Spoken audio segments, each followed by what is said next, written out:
तो डेमोनी अंदर તમે જે ઇન્સ્ટાગ્રામ નેમ આર્ટ વાળો વિડીયો જોયો છે, નેમ આર્ટ વાળી રીલ્સ જોઈ છે, એ રીલ્સ તમે એક ફૂલ પ્રોજેક્ટની અંદર ખાલી તમારું નામ લખી બનાવી શકશો, બધી ઇફેક્ટ સેટ થઈ રહેશે। તો આનો જે ફૂલ પ્રોજેક્ટ છે તમારે લેવા માટે ગૂગલમાં આવવાનું છે, ગૂગલમાં આવી સર્ચ કરજો અલ્પેશ ક્રિએશન 0, તો નીચે તમને આ સાઇટ જોવા મળે છે, આના પર ક્લિક કરી દેવાનું છે। ક્લિક કરશો તો આ રીતે ખુલીને આવશે, અહીંયા એક સર્ચનું આઇકન છે, એના પર ક્લિક કરી તમારો કોડ લખવાનો છે 1111, રેડી ચાર એકડા એટલું લખી સર્ચ કરશો તો નીચે તમને ટાઇટલ કોડ થંબનેલ મળશે, આના પર ક્લિક કરવાનું છે, આ રીતે ખુલી જશે। આને ઉપરની તરફ કરી નીચે જવાનું, થોડાક તમે નીચે આવશો તમને આગળ લખેલું જોવા મળી રહેશે ફૂલ પ્રોજેક્ટ, એના પર ક્લિક કરી દો।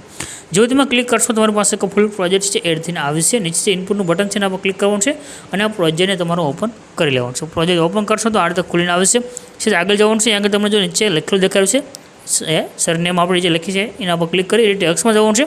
તમારે જે પણ નામ રાખવું હોય સરનેમ રાખવું તો ખાલી તમારે આગળ લખવાનું છે, તમારો વિડીયો બની અને કમ્પ્લીટ થશે, બાકી તમારે કોઈ પણ ફોન્ટની પણ જરૂર નહીં પડે। રાઇટનું આઇકન છે એના પર ક્લિક કરી તમારું નામ લખાઈને રેડી કમ્પ્લીટ છે। ઉપર જે શેરનું આઇકન છે એના પર ક્લિક કરી એક્સપોર્ટના બટન પર ક્લિક કરશો તમારા રીલ્સ સેવ થઈને આવશે।